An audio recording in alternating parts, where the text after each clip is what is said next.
Romanos 8:11. Vamos pular, que não dá tempo de versículo por versículo, que aqui no interior de São Paulo o tempo passa mais depressa. Se habita em vós, verso 11, o Espírito daquele que ressuscitou Jesus dentre os mortos, esse mesmo que ressuscitou a Cristo Jesus dentre os mortos, vivificará também o vosso corpo mortal por meio do seu Espírito. O que é se vivificar o corpo futuro? Verso 17, termina dizendo assim, vamos pular, para ir logo no ponto. Ele diz, se é certo que com Ele, com Cristo padecemos, também com Ele sejamos ou seremos glorificados. O que é ser glorificado? Verso 18. Ele diz, porque para mim tenho por certo que os sofrimentos do tempo presente não podem se comparar com a glória que em nós há de ser revelada. Então ser glorificado é a manifestação de uma glória futura. O que é essa glória? Verso 19. Ele diz, a criação aguarda com ardente expectativa a revelação dos filhos de Deus. Criação aqui está falando da natureza, das coisas criadas. Verso 20. Porquanto a criação ficou sujeita à vaidade, não por sua vontade, mas por causa daquele que a sujeitou. Abre parênteses, o pecado, através do pecado o diabo, fecha parênteses. 21. Na esperança de que também a própria criação há de ser liberta do cativeiro da corrupção para a liberdade da glória dos filhos de Deus. Redenção não é só para um homem, é para toda a criação. Porque o pecado não afetou o homem, o pecado afetou a natureza e a criação. O que é que Deus diz para Adão depois do pecado? Maldita é a terra por sua causa. Aliás, o Senhor diz, a terra vai produzir espinhos. Quando o Senhor Jesus vai à cruz, uma coroa do que colocaram nele? De espinhos. O primeiro sinal de maldição da terra é colocado na hora que ele vai à cruz. E você acha que é só coincidência? O tempo todo você vai ver promessas de restauração da terra, não só de novos céus e nova terra. Os profetas do Velho Testamento falaram de um dia o cordeiro vai pastar com o leão, a criança vai brincar com a serpente, haverá uma ordem da restauração da natureza. Por quê? Porque o cativeiro da corrupção, que é a consequência do pecado que prende a terra, vai ser removido. Quando chegar a liberdade da glória dos filhos de Deus. Quando o homem passou a estar no cativeiro de corrupção do pecado, a terra entrou. Quando o homem sair, a terra sai. Verso seguinte, 22. Porque sabemos que toda a criação conjuntamente geme e está com dores de parto até agora, aguardando o grande momento. 23. E não só ela, a criação, mas até nós. Quem é esse nós? Os crentes, que temos as primícias do Espírito. Também gememos em nós mesmos, aguardando a nossa adoção. Não é adoração, tá, gente? Esse é o problema do software no Brasil todo. Aguardando a nossa adoção, a saber, a redenção do nosso corpo. No momento onde Deus liquidar a fatura de um problema com o corpo, o problema de toda a criação será resolvido. Porque no momento onde o pecado entrou na carne do homem, a natureza foi afetada. No momento onde ele for arrancado da carne, a natureza será restaurada. E quando você entende isso, vai fazer mais sentido 1 Coríntios 15. Eu aquela hora li até o versículo 49, do 45 ao 49, você lembra do primeiro e do último Adão. Intencionalmente eu parei a leitura no 49. Agora nós vamos para o 50, que é a continuação. 49 diz assim: como trouxemos a imagem do que é terreno, primeiro Adão, também traremos a imagem do celestial. Verso 50 diz: isso afirma, irmãos, que a carne e o sangue não podem herdar o reino de Deus. Por que a carne e o sangue não podem herdar o reino de Deus? Porque a corrupção não herda a incorrupção. Onde está a incorrupção? No reino de Deus. Onde está a corrupção? Na carne. Então, para que a obra de Cristo tenha o seu desfecho, a carne precisa de transformação. Verso 51. Eis aqui vos digo um mistério: nem todos dormiremos, sinônimo de morrer, mas todos seremos transformados. No dia da vinda de Jesus, os mortos ressuscitarão e os vivos serão transformados. Então todos seremos transformados. 52. No momento, num abrir e fechar de olhos, ao som da última trombeta, porque a trombeta soará e os mortos serão ressuscitados incorruptíveis, e nós, pressupõe-se os que estiverem vivos na ocasião, seremos transformados. Por que, Paulo? 53. Porque é necessário que aquilo que é corruptível, a carne, se revista da incorruptibilidade, e que aquilo que é mortal se revista da imortalidade. 54. E quando o que é corruptível se revestir de incorruptibilidade, o que é mortal se revestir de mortalidade, então, somente então, não antes, se cumprirá a palavra que está escrita: tragada foi a morte pela vitória. Agora observe o que ele está dizendo. Deus disse para Adão: no dia em que pecares, certamente morrerás. Quando a morte entrou junto com o pecado, a mortalidade entrou com o pecado. Quando a mortalidade sai, quando a corruptibilidade do pecado for arrancada, a mortalidade que entrou com ela, a maldição que afeta a terra sai, e o desfecho será nas nossas vidas e em toda a natureza. Então ele está explicando: vai se cumprir a palavra que está escrita: tragada foi a morte. Então, só então. Em 1 Coríntios 15, 26, ele diz que o último inimigo a ser vencido é a morte. Você lembra que nós lemos Hebreus 10, 13, que diz que Jesus está aguardando até que os seus inimigos sejam colocados debaixo dos seus pés? Pois bem, 1 Coríntios 15, 26 diz que o último inimigo a ser vencido é a morte. Um dia um rapaz falou para mim: mas pastor, Jesus não venceu a morte quando ressuscitou? Eu falei: a dele. A nossa vai vencer quando nós ressuscitarmos. E nesse momento, vamos para o versículo 55, nós temos o desfecho da redenção. Agora Paulo começa a tripudiar em cima da morte. Onde está a morte, a tua vitória? Onde está a morte, o teu aguilhão? Eu brinco que a tradução da Bíblia na linguagem de hoje, do pastor Luciano Santos Subirá, minha própria versão street, que é mais descolada, Paulo diz assim: perdeu, morte. No 56 ele diz: o aguilhão da morte é o pecado, e a força do pecado é a lei. Por que diz que o aguilhão da morte é o pecado? No dia em que pecardes, certamente morrerás. Romanos capítulo 5, por meio de um só homem entrou o pecado no mundo, através do pecado a morte, e a morte passou a todos os homens. O verso 56 é o resumo do Evangelho. O aguilhão da morte, ou a força, da morte é o pecado, e a força do pecado é a lei. Ah, pastor, então aqui ele está dizendo que a lei é ruim. Não, a lei realçou uma natureza pecaminosa e a nossa incapacidade de obediência. Então Paulo escreve aos Romanos e diz: se não houvesse uma lei dizendo não faça, eu não conheceria o pecado que está em mim, a vontade de desobedecer. É aí que você vai entender Paulo aos Gálatas dizendo que a lei serviu de um aio para nos conduzir a Cristo, porque ela não mostrou que a gente só precisava de perdão do que já tínhamos feito de errado. A gente precisava de mudança de natureza, porque senão nunca conseguiríamos fazer certo. E é depois de falar isso tudo que vem o grande finale do verso 57. Mas graças a Deus que nos dá vitória por intermédio de nosso Senhor Jesus Cristo. Aqui não é vitória circunstancial, como alguns acham, é a vitória das vitórias. É o grande desfecho, onde o cerne dessa natureza pecaminosa finalmente será arrancada da nossa carne e uma transformação plena vai acontecer. Quem está entendendo, diga amém. Então, na santificação inicial, nós somos livres da condenação do pecado. Na santificação progressiva, nós somos livres do poder do pecado, já vou falar disso. E na santificação final, nós seremos livres da presença do pecado. Alguém diz que a santificação inicial é o resultado do encontro com Cristo, mas santificação progressiva é a preparação para a vinda de Cristo.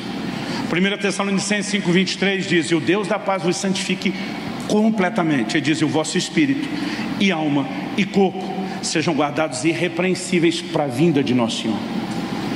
Mas a santificação final, ela se dá na vinda de Cristo. Quem está entendendo, diga amém. Então, feita essa pequena introdução, compre pelo link na descrição desse vídeo.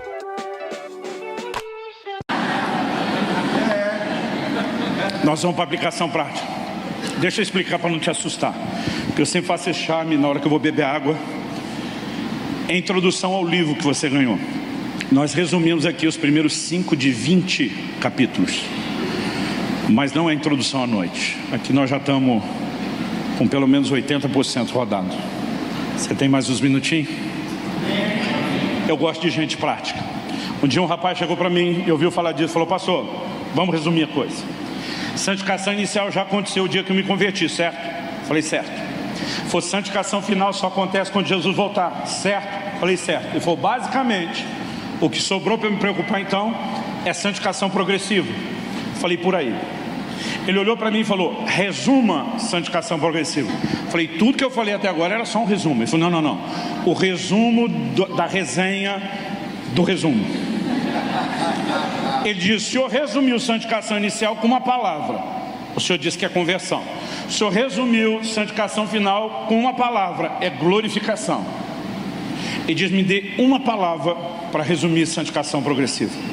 Eu falei, amigo, está difícil. A Bíblia diz que o Espírito nos transforma de glória em glória na imagem do Senhor. Santificação progressiva é essa transformação progressiva na imagem de Jesus, como vimos. Ele falou, pastor, o senhor consegue uma palavra? Eu pensei. Falei, pode ser uma palavra composta? Ele falou, vou te abrir uma exceção. Eu falei para ele, domínio próprio. Talvez nenhuma outra palavra resuma tanto o dilema de natureza que só será resolvido aqui. Antes da santificação inicial, a velha te governava. Na final, a velha desapareceu. Então, antes da inicial, você só tinha uma natureza velha. Depois da final, você só tem uma natureza a nova. O único momento onde o pau está quebrando entre as duas é nesse terreno da santificação progressiva. O que é domínio próprio? Gênesis 4:7, Deus tem uma conversa com Caim, quando ele está planejando matar seu irmão Abel. O texto diz assim, o Senhor fala para Caim assim, o pecado jaz à tua porta. Porta quer dizer, está doido para entrar. O Senhor diz para ele assim, e o seu desejo será contra ti. O pecado sempre se manifesta pelo desejo, daqui a pouco eu volto nisso. Aí o Senhor diz para ele assim, mas a ti cumpre dominá-lo. Dominar o desejo, através do qual o pecado quer entrar. Deus diz para Caim, é sua responsabilidade. Ah, pastor, isso era o Antigo Testamento, vamos para o Novo. 1 Coríntios 9:27, Paulo diz, eu esmurro o meu corpo e o reduzo à escravidão, para que depois de ter pregado eu não venha a ser desqualificado. Em cima dessa frase, esmurrar o corpo, que ao longo dos séculos surgiu uma prática muito conhecida, principalmente na igreja romana, por autoflagelação. Você já deve no mínimo ter visto uma cena em filmes da era medieval, alguém tirando suas vestes, pegando um chicote, batendo em si mesmo. A pergunta é, Paulo mandou bater na carne de forma literal? Não creio. Porque no texto ele fala duas coisas, eu esmurro meu corpo e o reduzo à escravidão. Se bater no corpo é literal, reduzir a escravidão também tem que ser. Eu nunca vi ninguém andando por aí com a corrente no pescoço. Agora, se reduzir a servidão é simbólico, esmurrar é simbólico. Ou os dois são literais, ou os dois são simbólicos, que não pode ser um literal, outro simbólico. Segundo, vamos deixar o Paulo que falou sobre esmurrar o corpo explicar. Colossenses 3:5, ele diz, fazei morrer a vossa natureza terrena. O que é para matar não é o corpo de forma literal. Romanos 12, nós temos um paradoxo. Paulo diz, oferecei os vossos corpos como sacrifício vivo. Porque é um paradoxo, uma aparente contradição. Porque sacrificar significa matar. Agora, como é que o sacrifício é vivo? Se sacrificou, é morto. Mas você diz que o sacrifício é vivo, não é para matar literal. É para fazer morrer a vontade da carne e não o corpo. Quem está entendendo a diferença, diga amém. O que significa em essência domínio próprio? É que a velha natureza, a carne, ela tem que ser parada. Só que a maioria de nós não tem dificuldade de entender que a carne tem que ser parada. O que a gente não entende é quem para ela. A gente está tentando parar a carne na força da carne. Quem para a carne é a nova natureza. Quem para a carne é um espírito nascido de novo. E a única forma de entendermos esse dilema é se você entender com clareza que o ser humano é um ser composto de partes distintas. Eu citei 1 Tessalonicenses 5:23, e o vosso espírito e alma e corpo. O espírito é a parte de você que tem consciência de Deus ou das coisas espirituais. A alma é a parte de você que tem consciência de si mesmo. A carne é a parte de você que tem consciência do mundo físico. Às vezes eu lia o salmista dizendo lá, bendiz a minha alma ao Senhor. Adolescente, tentando entender a Bíblia com a ótica dele, eu ficava bolado. Eu pensava, esse Davi, e não quero fazer descaso com o problema. Quem tem merece compaixão e precisa de ajuda. Mas eu imaginava um Davi esquizofrênico, dupla personalidade. Bendize a minha alma ao Senhor. Dizia, ô Davi, quem que é sua alma? Não é você mesmo? É. Falei, vocês se conversam? Para mim soava um negócio esquisito demais. O que eu não entendia na época é que uma vez que você é espírito, alma e corpo, três partes, uma parte de Davi está falando com outra parte de Davi. Então vamos tentar explicar melhor isso. Eu e muitos sábados, eu às vezes prego de manhã num lugar, à tarde em outro, à noite em outro. Às vezes são 3 estados. Vira a madrugada viajando, para estar já no domingo de manhã no culto na nossa igreja. Então, irmão, sábado, domingo é assim daquele pior dia para mim, quando o despertador toca domingo de manhã para levantar. Porque não basta o cansaço das ministrações e da viagem, o pouco tempo dormindo. Na segunda eu me vingo, mas de sábado a domingo é quase sempre um desafio. Aí cheguei no final do ano passado, um desses dias que eu tive vários eventos em estados diferentes, viajei à madrugada, tinha dormido umas 4 horas no máximo. Quando toca o meu celular com o despertador e eu estendo a mão para desligá-lo, só ter tirado a mão para fora da coberta, meu braço quase congelou. De tanto frio que eu senti no braço, a hora que desliguei o despertador, eu olhei a temperatura, 3 graus. Estava frio. Nessa hora eu descobri um complô da minha carne e da minha alma. A carne dizia: você é louco de sair debaixo dessa coberta? De tirar um pedaço do braço, você não estava aguentando o frio, quer dizer tirar o corpo todo. A alma começa, porque a alma é a sede dos seus sentimentos. Olha o barulhinho de chuva, irmão. Aquele clima cinza, típico curitibano. A chuva caindo lá de fora. Você olha o barulho de chuva, isso é para ninar a alma de adulto, não é de criança. Vem aquele sentimento, ninguém aguenta seu ritmo, tem que descansar. E eu percebi que tinha um complô entre a carne e a alma, ninguém queria sair da cama. Quando o meu espírito percebeu isso, foi a hora que ele bradou: alto lá! Quem foi que disse vocês mandam alguma coisa aqui? E foi nessa hora que eu tomei a decisão. Bendize a minha alma ao Senhor. Eu estava dizendo: vai sair daqui. Eu falei: carne, você cala a boca, rasteiro, vem todo mundo para a igreja adorar a Deus. Sabe o que significa domínio próprio? Que você não tem que sentir, você faz as coisas por disciplina. Você está entendendo isso? Outro dia eu falei: bom, por que você foi na igreja?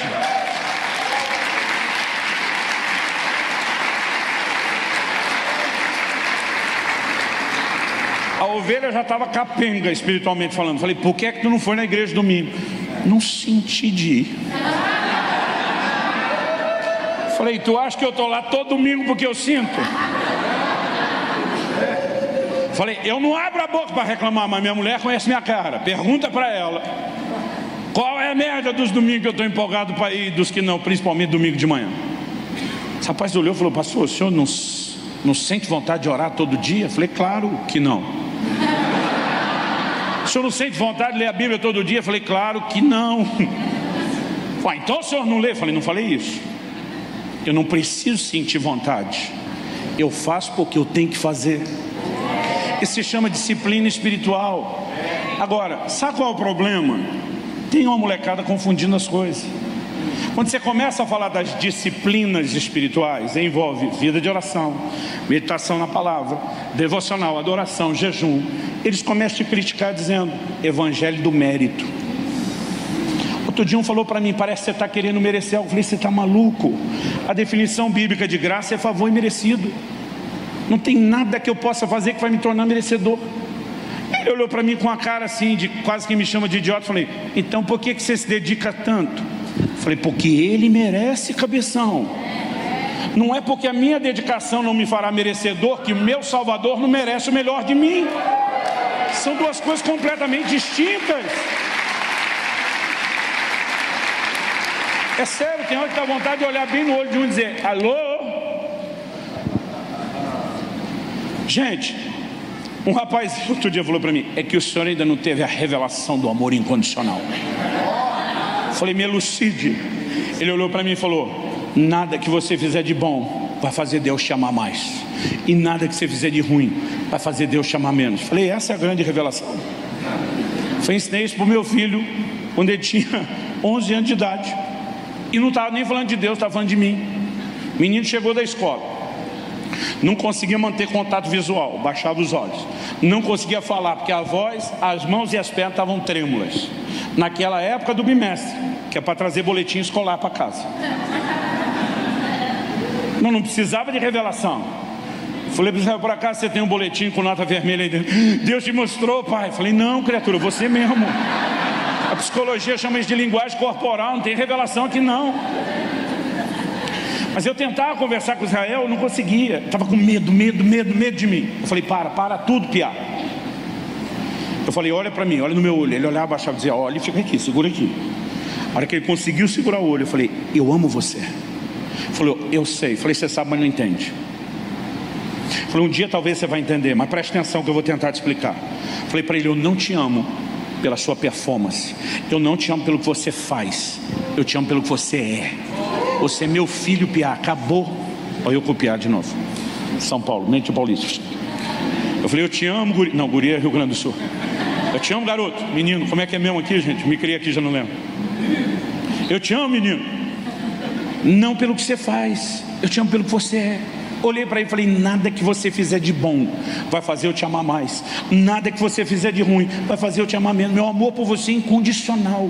Gente, eu nunca mais vou esquecer. Abril de 2010.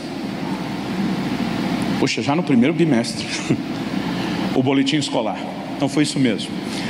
Abril de 2010. A cara de desespero que ele estava vai mudando para uma cara de alívio. Mas rápido. Esse negócio está vivo na minha memória. Mas com a mesma velocidade que mudou de cara de desespero para alívio, de alívio foi mudando para uma cara malandra. Ele não precisou verbalizar, eu sabia o que ele estava pensando. Então, se nada que eu fizer de bom faz você me amar mais, e nada que eu fizer de ruim faz me amar menos, por que é que eu vou me preocupar com a conduta ou o comportamento? Eu falei, mas antes de você verbalizar essa bobagem, você está pensando, falei para ele, se você quiser me agradar, a conversa é outra. Eu falei, nem eu. Se você quiser agradar a senhora, sua mãe, que nunca tirou uma nota ruim na vida e que é a pedagoga da casa, você vai ter que se preocupar com o seu comportamento. Por que eu estou fazendo essa distinção? A Bíblia tem a doutrina do amor incondicional de Deus? Tem. Mas também tem a doutrina de agradar a Deus, que as pessoas estão fingindo que não existe. João 8,29, Jesus falando do Pai diz, eu faço tudo o que lhe agrada. Segundo aos Coríntios 5,9, Paulo diz, nós nos esforçamos para lhes ser agradáveis. Hebreus 11,5 diz que Enoque alcançou o testemunho de ter agradado a Deus. Hebreus 12,28 diz, recebendo nós um reino inabalável, retenhamos a graça, pela qual sirvamos a Deus de modo agradável e com santo temor. Hebreus 11,6, sem fé é impossível agradar a Deus. Romanos 8,8, os que estão na carne não podem agradar a Deus.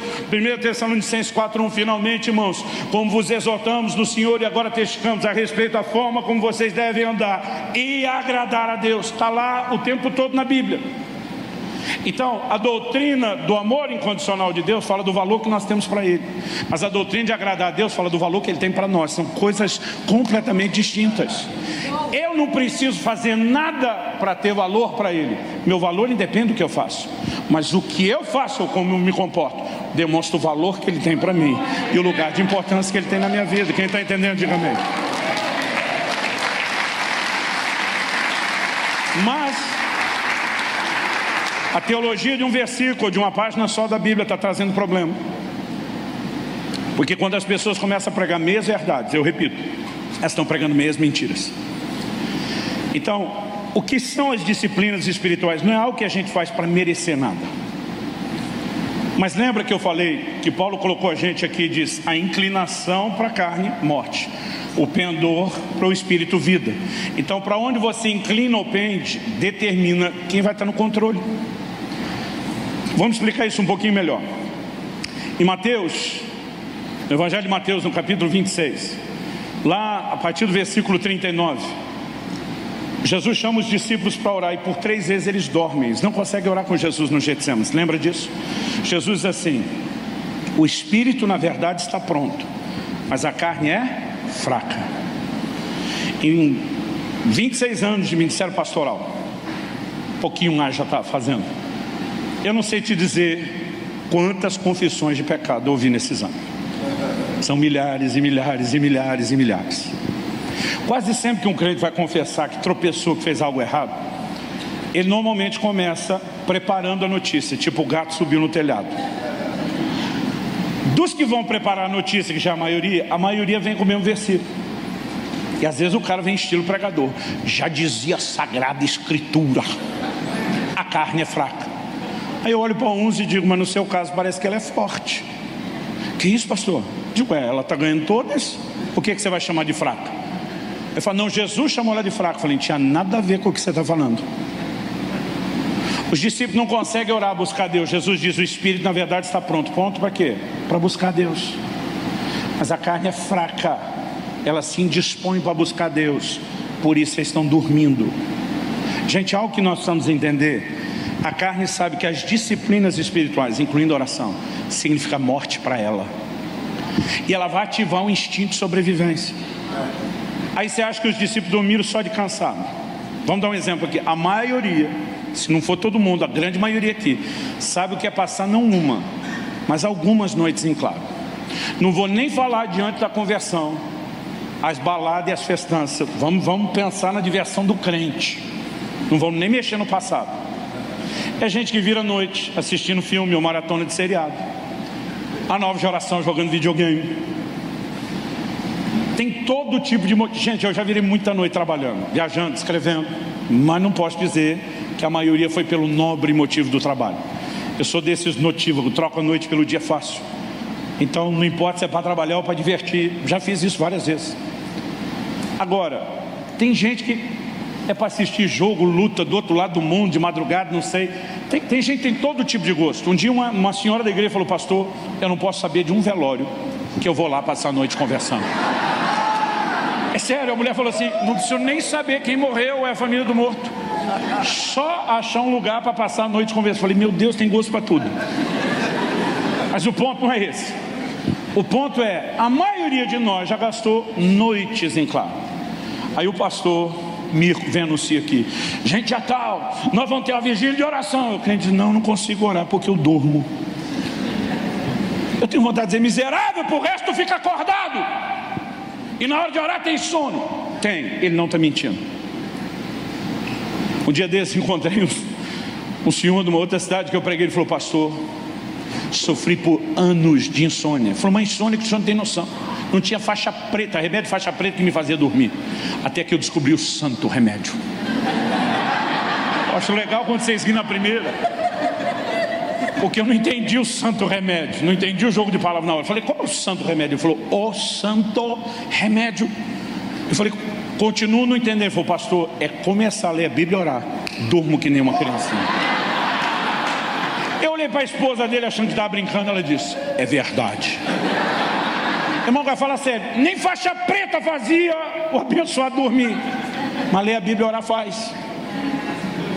Porque no momento que você começa a se envolver com as disciplinas espirituais, a carne ativa o instinto de sobrevivência, como se ela dissesse: corre, some daí. Gente, você já percebeu que às vezes você está orando e você não sabe como daquele lugar profundo em Deus você vai pensar tanta bobagem de distração? Eu lembro de um culto que a gente estava assim na adoração, eu estava lá nas galáxias. A hora que eu percebi, eu estava contando quantas lâmpadas tinha no teto da igreja.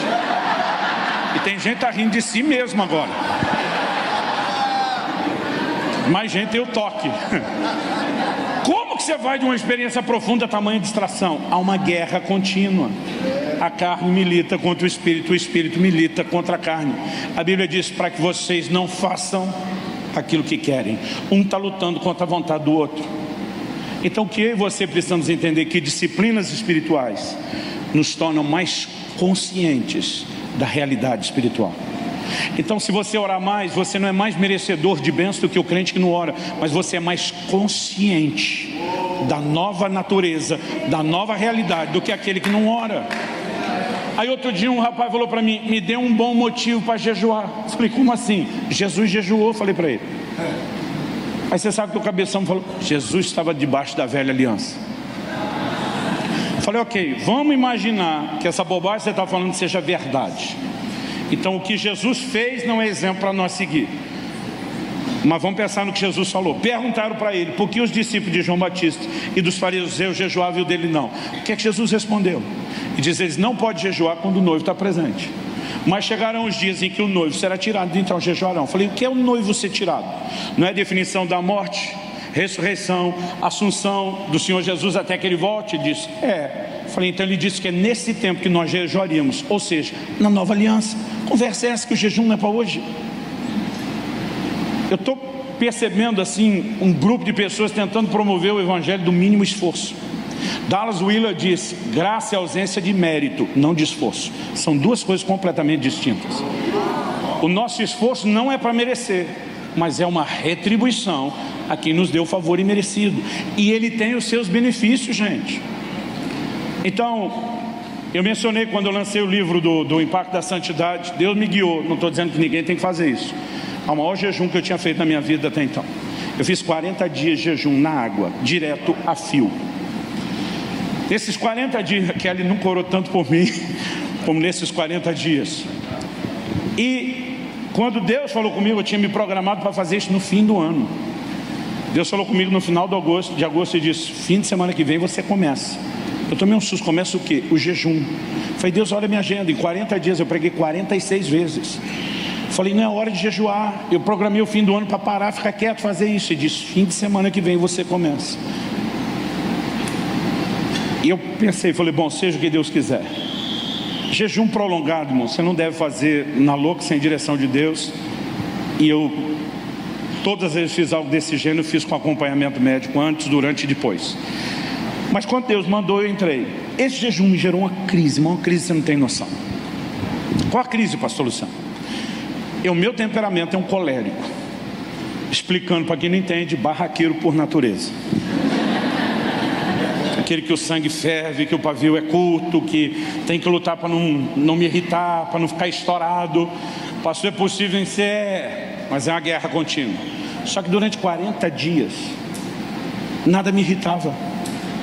Minha mulher, que é esse doce de pessoa, quem conhece sabe, nem ela aguentava. Ela tinha suas crises de sarcasmo e cinismo comigo. Tinha hora que ela dizia, quem está aí? O que é que você fez com meu marido? Ela está dizendo, não reconheça a mansidão. Eu dizia, pois é. Mas pastor, por que gerou crise? Não foi uma coisa boa? Foi, mas acabou com a minha desculpa. Qual era a minha desculpa? É o temperamento. Há 40 dias, irmão, sem alimentar carne. Aliás, não era só sem comer. Era 40 dias sem entretenimento, cara na Bíblia, oração. A pobre da carne apanhou mais do que Rock Balboa em todos os filmes juntos. Apanhou e não tinha força. Passou e depois o senhor nunca mais se irritou? Não, irmão, é só voltar a comer, se descuidar. Disciplinas espirituais não nos fazem mais merecedores, mas nos fazem mais conscientes da nova natureza. Se você olha para a vida de Jesus, ele gastou tempo orando. É evidente pelo que ensinava que ele tinha tempo com a palavra. É evidente que nosso Senhor jejuou. Agora, nós queremos viver uma vida espiritual distinta, mas a gente só alimenta a carne. Gente, nós somos uma geração do entretenimento.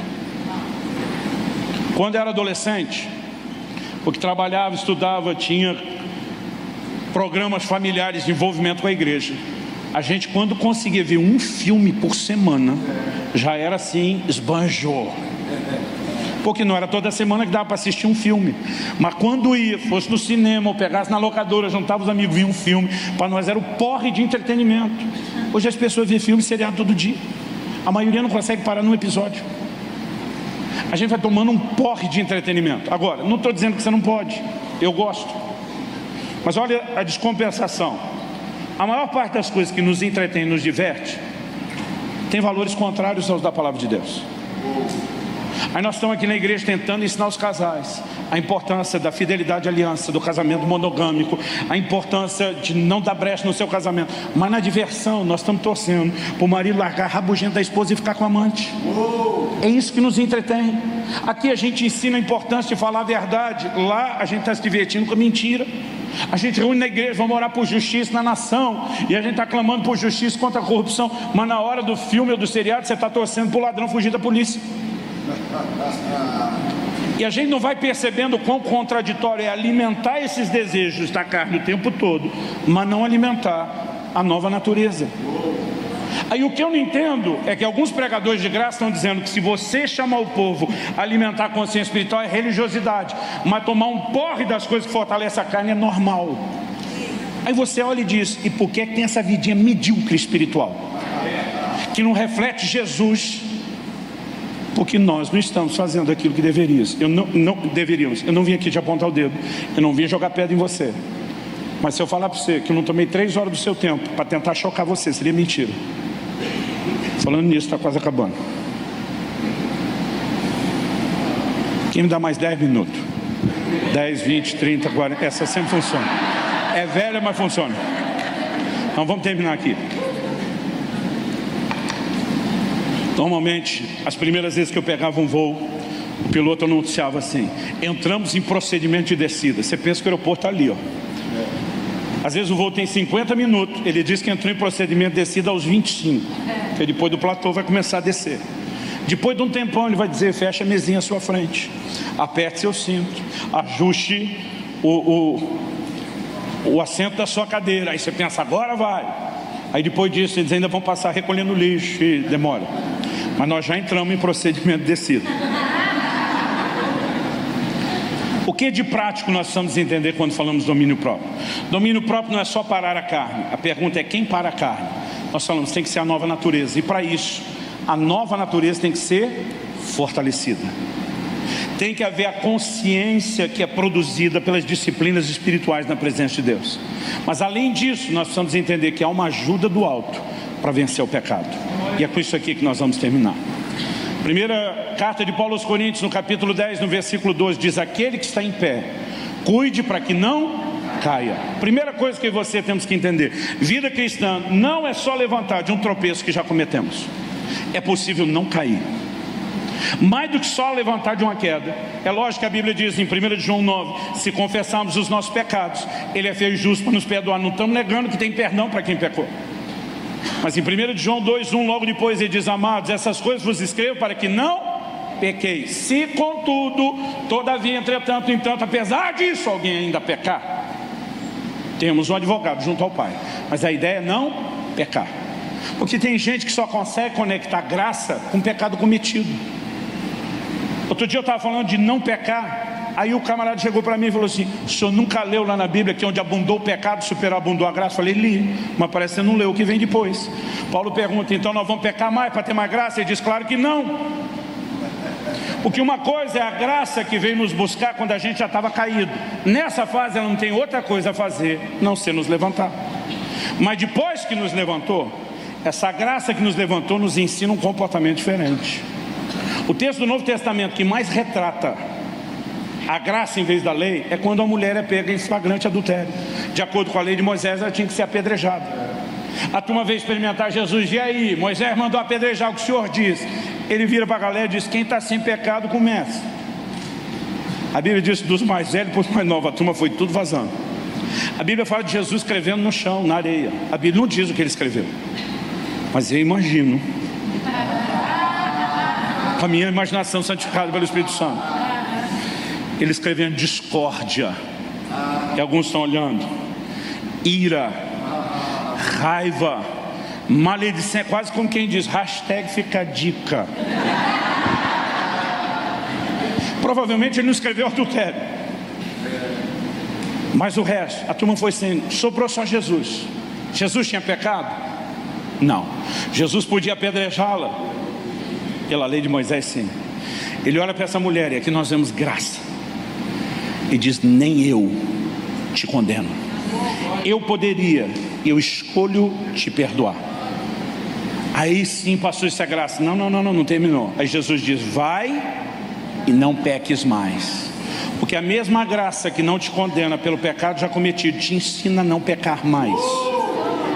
Tito capítulo 2, de 11 a 13, em 3 versículos, Paulo fala de santificação inicial, progressiva e final. Tito 2:11, a graça se manifestou salvadora a todos os homens. Santificação inicial. Removeu a condenação do pecado. Depois diz assim: ensinando-nos que a mesma graça que salva ensina. O que ela ensina? Renegados às paixões, às impiedades mundanas, vivamos no presente século de forma sóbria, justa e piedosa. A mesma graça que te tirou de um pecado já cometido te ensina a não pecar mais. E o verso 13 termina dizendo: aguardando a bem-aventurada manifestação de nosso Senhor e Salvador Jesus, a vinda de Cristo, santificação final. Porque a obra de Deus é um pacote. Eu não posso pegar só a santificação inicial e fazer a doutrina da vida cristã só aqui. Então a graça que me arrancou do pecado aqui, ela me capacita do lado de cá não pecar mais. Então o que o texto diz, projeta lá por favor, 1 Coríntios 10:12. Aquele que está em pé, cuide para que não caia. Logo depois de fazer essa declaração, ele diz, verso 13: não vos sobreveio nenhuma tentação, senão humana. Diga comigo: tentação humana. Com mais vontade: humana. Na cabeça da maioria dos crentes, pelo menos com aqueles que eu tenho conversado, entrevistado aí em quase 30 anos de ministério, 26 só de pastorado, na cabeça da maioria dos crentes, tentação parece uma coisa infernal, sobrenatural, diabólica, maligna, logo conclui-se imparável. Um dia eu perguntei para um: como é que tu fez uma besteira dessa? Pastor, todas as hordas e hostes do inferno vieram sobre mim. Eu digo: se isso não é teoria da conspiração, o que é? Tem quase 8 bilhões de pessoas no planeta, mas o inferno todo está ocupado só com ele, com mais ninguém. O pastor era muito capeta, oprimindo, apertando, empurrando, não dava para segurar, não dava, a hora que eu vi, caí.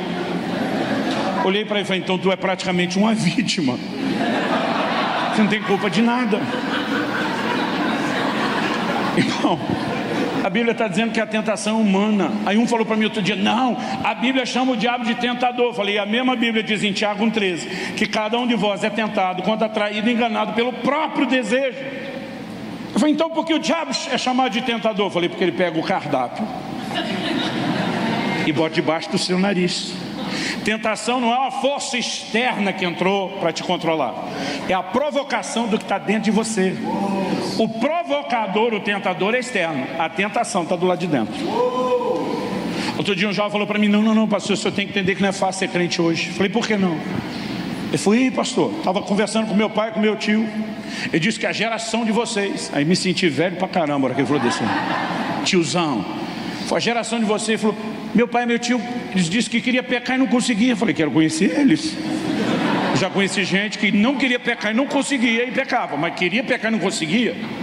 Eu falei: você está de brincadeira? Ele falou: não, é que a conversa era sobre pornografia. E meu pai e meu tio disseram que eles até queriam, mas não tinham acesso, porque revista pornográfica naquela época não ficava exposta, não era vendido para menor de 18 anos, era difícil conseguir. Ele falou: hoje um clique acidental, e alguns acidentais você tem que botar aspas. Ele falou: pastor, a gente já está na lama. Eu falei: então você acha que você peca porque é mais fácil pecar hoje?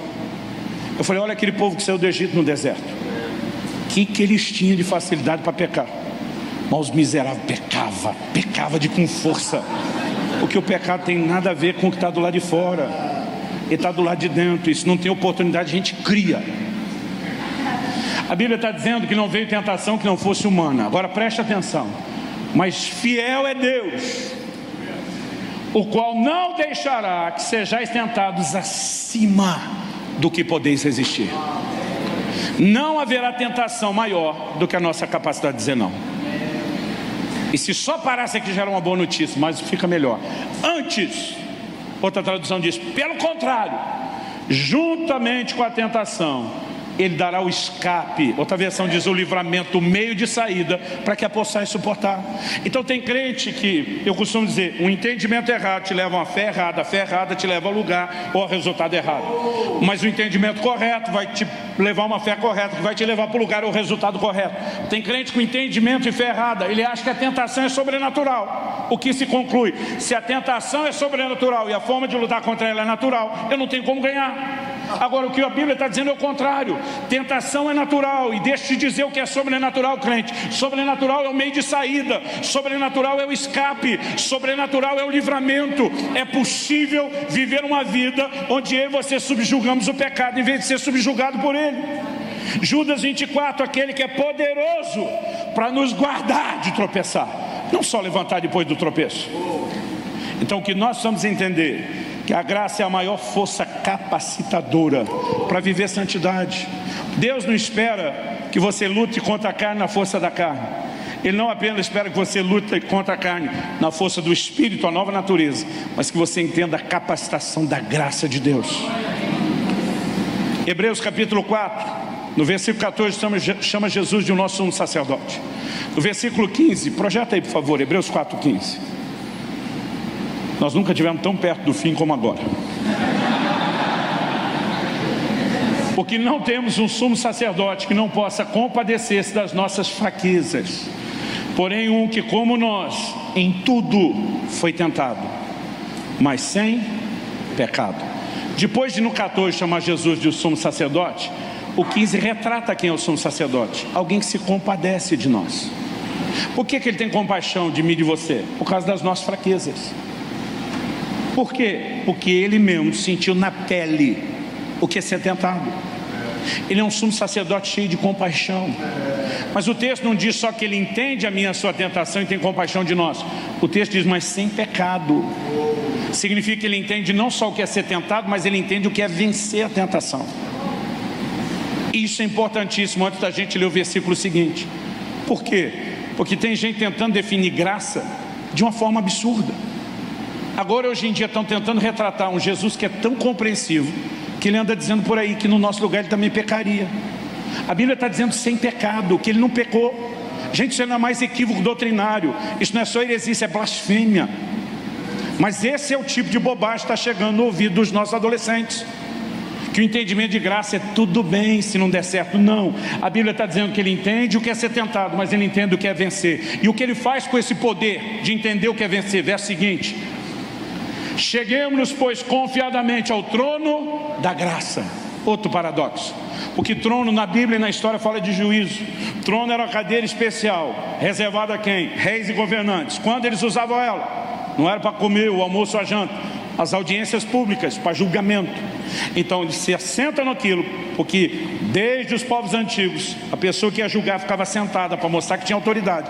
Quem ia ser julgado ficava de pé. Se você ler Êxodo 18, Jetro, o sogro de Moisés, fala para ele: você ficar sentado o dia inteiro e o povo de pé. Eu, sem entender esse aspecto cultural, achava que o sogro de Moisés estava chamando ele de folgado, né? Tu sentado, o povo de pé. Ele está dizendo: ei, você está julgando sozinho. Agora, a Bíblia diz que esse trono não é um trono de julgamento, é o trono da graça. Você não vem diante desse trono para ser julgado, você vem diante desse trono para ser ajudado, socorrido. Então o que o texto diz: acheguemos-nos confiadamente ao trono da graça, para que recebamos o quê? Misericórdia, achemos graça, a fim de sermos socorridos no momento oportuno. O trono é ajuda. Só que porque a maioria de nós conecta a graça só a pecado cometido, a gente não entende que o tempo oportuno é o que? O verso anterior está falando da nossa tentação. Aí diz: ele se compadece de você, ele entende o que é vencer, então vai buscar a ajuda dele, ele quer te socorrer a tempo. O que é a tempo? Antes de pecar e não só depois. Há uma graça para não pecar, mais do que só ter o perdão depois. Graças a Deus que tem perdão se a gente não conseguiu vencer. Mas o melhor lugar em Deus, querido, muito melhor do que só ser perdoado depois, é viver em vitória sobre o pecado. E a Bíblia nos mostra que é possível viver nesse lugar com a ajuda do alto. Mas qual o nosso problema? A Bíblia diz que eu e você temos que nos chegar com confiança ao trono da graça.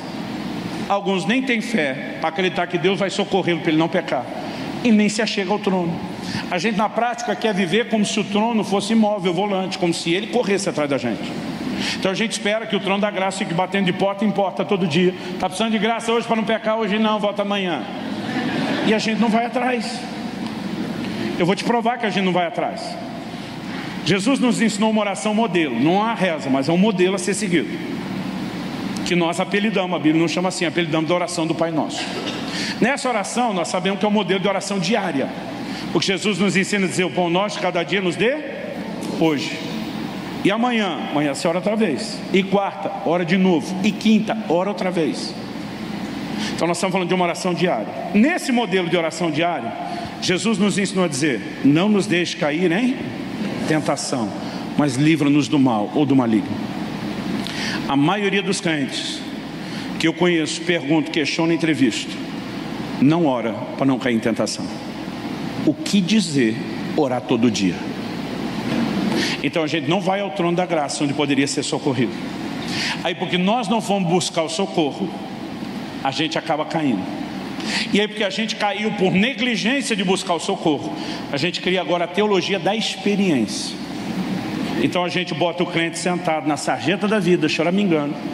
E aí, para ensinar graça, a gente bota Jesus do lado dele fazendo um cafuné e dizendo: não tem problema não, crente, eu não te amo pelo que você faz, eu te amo pelo que você é. Está tudo bem pecar. Se está tudo bem pecar, é uma contradição a todo o ensino das Escrituras. Graça é a maior força capacitadora para andarmos em santidade. A Bíblia diz que Deus nos transforma de glória em glória na imagem do Senhor. Não é instantâneo, não é de uma vez. Mas eu posso estar melhor hoje do que estava ontem. Eu posso amanhã estar melhor do que hoje. Depois de amanhã, melhor do que amanhã. Quem crê nisso, diga amém. Vamos ficar em pé para parecer que está acabando. Compre pelo link na descrição desse vídeo. Olhe para cá, é muito importante eu falar isso antes de terminar. Qual é o propósito da santidade? Santidade não deveria ser um peso e nem um fim em si mesma. João Bevere, no livro Kryptonita, ele diz que santidade é a ponte para a intimidade com Deus. Eu vou repetir. Santidade é uma ponte para o lugar da intimidade com Deus. Quando Deus criou o primeiro casal e colocou no jardim, você já percebeu que Deus não respeitou nem a lua de mel do primeiro casal? Todo dia Ele ia visitar os dois. Todo dia. Meu pai demorou uns 3 meses para aparecer em casa depois que eu casei. Durante 1 mês eu não falei com meu filho até que ele me ligasse. Porque a gente respeita essas coisas. Deus não respeitou não. Todo dia ele estava no jardim. Ele está dizendo para os dois: vocês podem festar à vontade, mas não vão me deixar de fora. Eu quero ser parte da vida de vocês. Mas quando o homem pecou, qual é a pergunta de Deus para Adão lá no Éden? Deus não pergunta para Adão: o que é que você fez, cabeção? A pergunta de Deus para Adão é: aonde você está? Minha leitura disso, Deus está dizendo: o problema não é o que você fez. O problema é para onde o que você fez te levou, para longe de mim. Deus está dizendo: eu quero você de volta, cara. Eu perdi você para o pecado. A Bíblia diz que o pecado faz separação entre nós e Deus. Então se você me pergunta se eu quero viver uma vida só de pecar e ser perdoado, não. Eu não quero viver sendo separado e reconectado. Eu quero preservar e crescer na comunhão. Em João 14, 21, Jesus diz: aquele que tem os meus mandamentos e os guarda, esse é o que me ama. Por que Jesus diz isso? Porque a definição bíblica de pecado em 1 João 3,4 é a transgressão da lei. Então qual é o contraponto do pecado? Se estamos falando de santidade, obediência. Jesus disse: se você tem os meus mandamentos e os guarda, você está demonstrando que me ama, que não quer estar longe de mim, que não quer desconectar. Mas não parou aí. Jesus dizia: eu também o amarei e me manifestarei, me revelarei a Ele. Há um lugar de comunhão tão extraordinário que não pode ser negociado quando a gente brinca com o pecado. Em 2 Coríntios 6,16, Paulo cita um texto do Velho Testamento, aplicando para uma igreja do Novo, e diz que Deus diz assim: habitarei, andarei entre eles, eu serei o seu Deus e eles serão o meu povo. Portanto, não toqueis em coisas impuras, separai-vos, diz o Senhor, e eu vos receberei. Eu serei para vós pai, e vocês serão para mim filhos e filhas, diz o Senhor Todo-Poderoso. Depois de fazer isso tudo, falar isso tudo, Paulo diz em 2 Coríntios 7,1: tendo, portanto, amados, tais promessas. Quais promessas? Dos 3 versículos anteriores, todas promessas de intimidade, de comunhão. Habitarei no meio deles, andarei entre eles. Que Deus está dizendo? Eu não quero ser um Deus distante, eu quero estar junto e misturado com vocês. Eu serei o seu Deus, vocês serão o meu povo, eu vou recebê-los, eu vou ser pai, vocês vão ser filhos. Todas falam de comunhão e intimidade. E diz: tendo, portanto, amados, tais promessas, purifiquemo-nos de toda impureza, tanto da carne como do espírito, aperfeiçoando a nossa santidade no temor do Senhor. O tempo todo, o tom do Novo Testamento é que santidade não é um fim em si mesmo, é uma ponte para a comunhão e a intimidade com Deus. Mas quando eu e você começamos a descobrir a santidade de Deus, nós vamos descobrir junto a falta de santidade que ainda há em nós. Isaías 6, ele tem uma visão de Deus assentado no seu alto sublime trono. Os serafins à volta proclamando: santo, santo, santo. A ênfase, o foco está todo na santidade de Deus. Diante daquela revelação, o profeta Isaías diz: ai de mim, eu vou perecer. Porque quando nós entendemos melhor a santidade de Deus, nós começamos a entender a falta da nossa. Agora, quase sempre a percepção da proximidade de um Deus santo parece que o ser humano tem o mesmo sentimento: eu vou morrer, eu vou ser destruído. Anos atrás ouvi uma pregação do meu filho que mexeu muito comigo. Ele dizia: imagina que sua meta de vida fosse aproximar-se do sol, que de alguma forma hipotética, imaginária, fosse possível, o que você descobriria ao aproximar-se do sol, não precisa se aproximar muito, é que você seria desintegrado por ele. Porque a sua estrutura física, química, sua natureza, não suporta a força do sol. A única forma de você poder se aproximar do sol sem ser destruído por ele é se você passasse por uma mudança de natureza ou de estrutura química e física e se tornasse semelhante ao sol. Então você poderia não só se aproximar, mas se fundir com ele. Depois de dar o exemplo que falava tudo, meu filho ainda se deu ao trabalho de explicar. E diz: o sol, no fulgor da sua força, representa Deus no esplendor da sua santidade. E a única razão pela qual ele insiste na mudança da nossa natureza é para que ao nos aproximarmos dele, a gente não seja desintegrado. Porque ele nunca quis nos destruir. Ele quer nos desfrutar, nos usufruir, vamos dizer assim. Na hora que Isaías diz: ai de mim, eu vou morrer, um anjo vem, pega uma brasa do altar e toca ou tosta a boca do profeta e diz: tua iniquidade foi tirada. O que é que Deus está dizendo? Ô cabeção, não mostrei seu pecado que eu queria te destruir, só dei o diagnóstico que eu tenho cura e restauração para você. Eu estou mostrando que o pecado é um problema a ser eliminado, não para te manter longe de mim. Vamos nos livrar do que impede, e aí eu tenho você. Quem está entendendo? Agora ainda há brasa nesse altar à minha e à sua disposição, ainda há um fogo santificador à minha e à sua disposição. E se nós começarmos a corresponder com Deus e permitir que esse fogo nos toque, nós vamos perceber mudança na nossa vida. Clique e veja mais vídeos como esse.